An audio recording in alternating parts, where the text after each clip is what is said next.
Hey, you're listening to Taste Test Thursdays, a bonus series, which creates space for the deep dives, the passion projects, and the stories that didn't quite fit the main course. Today, we're hitting pause on the intense spiritual and political conversations that we've been having to focus on something that's just as powerful: how technology shapes our bodies, minds, and behaviors. We will be unpacking a recent Netflix documentary that highlights research and concepts that we've explored before, shining a light on subtle ways that screens and media program us and why it matters more than ever. I have a confession. I used to watch Biggest Loser. Yep, cringe, right? Back in 2008, when I first started taking seriously my personal training business, because I got my first certification back 2005, 2006, but I really leaned in around 2008. And this show was everywhere. It was intense, dramatic, and promised transformation. A visual fairy tale of sweat, willpower, and discipline. From the trailer. To see us in a gym yelling, screaming, that's good TV. This is what America thinks is healthy and safe. Looking back now, it is so painfully cringe. But at least I wasn't alone. Millions of people were glued to these screens, absorbing what the show told us about health, fat loss, and success. And that new Netflix documentary called Fit for TV doesn't hold back. It exposes the extreme, sometimes illegal methods used to push contestants. We're talking caffeine pills given by Jillian Michaels herself, the emotional manipulation, extreme exercise protocols, and food as a weapon. Watching it now, I can see how this programming shaped not just the contestants, but an entire generation of viewers and fitness professionals, including me. Screens aren't just for entertainment. So I recently finished reading the book Free Your Mind by Patrick, what was it? I don't have it up here. Starts with an F, and Laura Dodsworth. And so here's a quote from the book. Television is relaxing, but it's also a source of direct and indirect propaganda. It shapes your perception of reality. What's more, you're more likely to be programmed by the programming when you're relaxed. This is key. Television isn't just a casual distraction. It teaches, it socializes, and it normalizes behavior. A study by Lowry and DeFleur, Milestones in Mass Communication Research, 1988, called TV a major source of observational learning. Millions of people aren't just entertained, they're learning what's normal, acceptable, and desirable. Dodsworth also warns, screens do not show the world, they obscure. The television screen erects visual screens in our mind and constructs a fake reality that obscures the truth. And that's exactly what reality diet shows did. They created a distortive narrative. Extreme restriction and punishment equals success.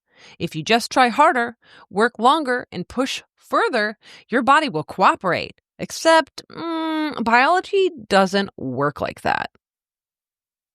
Dun, dun, dun, the metabolic reality. So let's dig into the science. So the Netflix documentary that I've been referencing, Fit for TV, dove into the infamous Biggest Loser study, which we've talked about on previous episodes. And the study is linked in the show notes if you want to dive into it for yourself.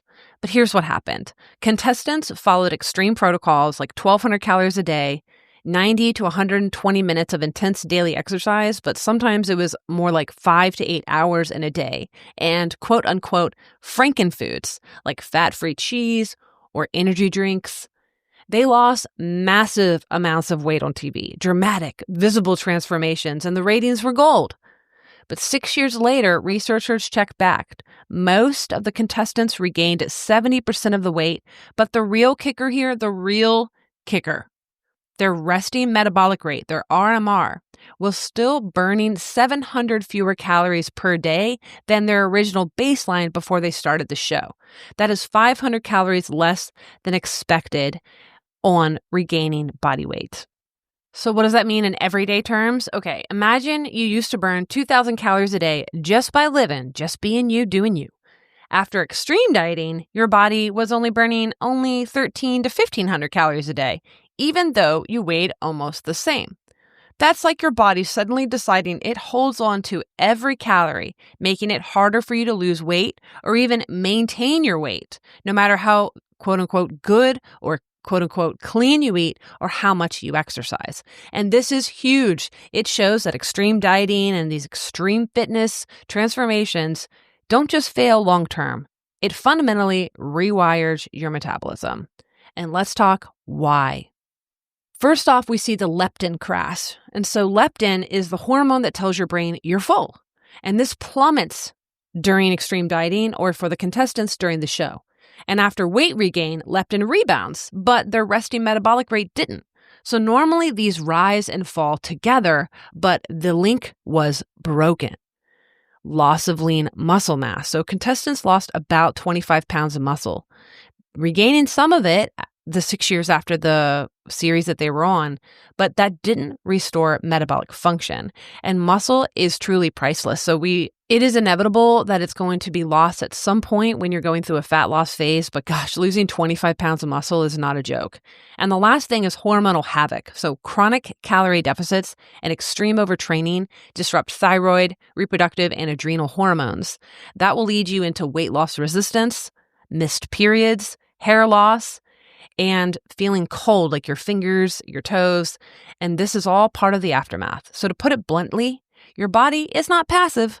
Extreme dieting triggers survival mode, conserving energy, and increased hunger and slowing your metabolism. If you'd like to read more about how diet impacts your thyroid health, I have a previous podcast episode or a blog all linked in the show notes, so check that out. So moving on to my personal lessons of living and breathing this. So podcast listeners, in the show notes, I have some photos of my bodybuilding days. And so this is what I know from my own personal experience. Between May 2017 and October 2018, I competed in 4 bodybuilding competitions. No one should ever do that. I didn't prioritize recovery or hormone balance, and I pushed my body way too hard. And my metabolic consequences echo the Biggest Loser study. Slowed metabolism after prep phases, hormonal swings that made maintaining progress a lot harder, mental fatigue and burnout from extreme restriction and exercise. For example, I was doing 90 minutes of cardio per day, and I was lifting weights 6 days per week, about an hour and a half per session. I was going to the gym 2 or 3 times a day, and that is what my body it became its baseline. So in 2020, I got married in 2019, and then in 2020, I enrolled in eating disorder therapy, and I really wanted to just live my life. I was living in Japan. I was obsessed with, I was really going through it. I was tracking my food obsessively. I was binge eating. I was purging. It was a really dark time for me. And I've talked about that on previous episodes. So it's not really the point.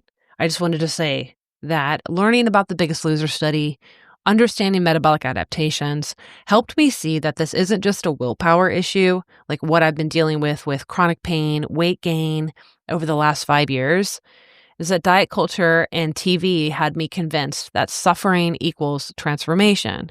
But biology does not care about your willpower. Extreme restriction is coercion, and it's not empowerment. From digital screens to unrealistic bodies. And so this isn't just a TV problem. The same mechanisms appear in social media fitness culture or quote unquote fitspiration. In a previous podcast and blog called From Diary Entries to Digital Screens, How Beauty Ideals and Sexualization Have Transformed Over Time, we discussed the dangerous myth that hard work guarantees results. Fitness influencers, trainers, and the no excuses culture sell the illusion that discipline alone equals success. Consistency and proper nutrition matter, yes, but genetics truly do set the foundation, and ignoring this truth will fuel unrealistic expectations. People blame themselves when they don't achieve the Instagram-worthy physiques. Overtraining and injury. Chasing impossible ideals leads to chronic injuries and burnout. Hello, my life. And lastly, disordered eating and supplement abuse. Extreme diets, excessive protein, or performance-enhancing drugs are often used to push past natural limits. The industry keeps genetics under wraps because the truth doesn't sell. Expensive programs, supplement stacks, and influencer promises rely on people believing that they can buy someone else's results. You want to look like me? Here's my program, link in bio. Many extreme physiques are genetically gifted or often enhanced, yet presented as sheer willpower. The result? A culture of self-blame and impossible standards. Fitspiration and self-objectification. So the 2023 study in computers and human behavior found that exposure to Fitspiration content increases body dissatisfaction, especially among women who already struggle with self-image. Fitspo encourages the internal gaze that John Berger described in the book Ways of Seeing. A woman must continually watch herself. She is almost continually accompanied by her own image of herself. She comes to consider the surveyor and the surveyed within her as the two constituent yet always distinct elements of her identity as a woman. One part of a woman is constantly judging her body, the other exists as a reflection of an ideal. Fitness becomes performative, not functional. Anxiety, depression, disordered eating, and self-objectification then follow. Fitness culture no longer focuses on strength or health. It's more about performing an idealized body for an audience. The dangerous pipeline Fitspo to porn culture, and this extends even further. Fitspiration primes women to see themselves as objects, which feeds directly into the broader sexualization. Porn culture and the sex industry reinforce the same dynamic. Self-worth is tied to appearance, desire, and external validation. Consider these stats. Over 134,000 porn site visits per minute globally. 88% of porn scenes contain physical aggression, 49% verbal aggression, with women overwhelmingly being targeted. And the studies and the data is cited in the show notes. Most youth are exposed to pornography between ages 11 and 13. 91.5% of men and 60.2% of women report watching porn monthly. And there's a whole chapter dedicated in the book Free Your Mind I mentioned earlier about why you should not watch porn and breaking up with porn. I highly recommend it. So Fitspiration teaches the same objectification. Value is appearance dependent. Social media and reality TV prime us to obsess over performance and image, extending beyond fitness into sexualization and body commodification. So if you want to read more, I did a deep dive on February 11th, and I've linked that podcast episode and the blog in the show notes. So tying it all together, the Netflix documentary The Dark Side, Fit for TV, exposes how far the show went. Contestants were given illegal caffeine pills to keep the energy up. Trainers manipulated emotions for drama, heightened stress, shame, and competitiveness. Food was weaponized, rationed, withheld, and turned into rewards and punishments. Exercise protocols weren't just intense, they were unsafe, designed to produce dramatic visuals for the camera. The documentary makes it crystal clear these methods were not just isolated incidents, they were systemic. They were part of the machine that broadcast propaganda as entertainment. The bigger picture. Propaganda, screens, and social conditioning. So Laura Dodsworth said in the book Free Your Mind, watching TV encourages normative behavior. Shows like The Biggest Loser don't just affect contestants. They socialize an audience. Millions of viewers internalize success equals willpower plus suffering plus restriction. Social media amplifies this further, nudging us constantly towards behaviors dictated by advertisers, algorithms, and curated narratives. George Orwell wrote of such a world in 1984. We aren't there yet, but screens still shape behavior, expectations, and self-perception. The good news? Unlike Orwell's telescreens, we can turn off our TV. We can watch it critically. We can question the values being sold to us. As Laura Dodsworth reminds us, fortunately for us, we can turn off our television, and we should. Breaking free. So here's the takeaway for me, and for anyone navigating diet culture and fitness media. Number 1, watch critically. Ask, what is this really teaching me? 2, respect biology. Your body fights extreme restriction. It's not lazy or weak. 3, pause before you absorb. Screens are powerful teachers, but you have the final say.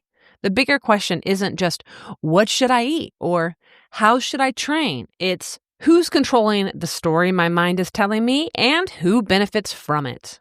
Reality shows like The Biggest Loser and even social media feeds are not neutral. They are propaganda machines, wrapped up in entertainment, designed to manipulate perception, reward suffering, and sell ideals that are biologically unsafe. And I have lived some of those lessons firsthand. And the scars aren't just physical, they're mental, hormonal, and metabolic. But the first step to freedom is seeing the screen for what it really is, turning it off and reclaiming control over your body, mind, and reality. And that's all I have for you today, folks. Thank you so much for taking the time to read or listen. Please help this podcast reach a larger audience and hope to edify and encourage others. To do so, leave a 5-star review. Nothing less. Don't waste your time. Send it to a friend. I'd love to hear from you. You can tag me on Instagram. You can reach out to me here on Substack. And until then, maintain your curiosity, embrace skepticism, and keep tuning in. Have a good week.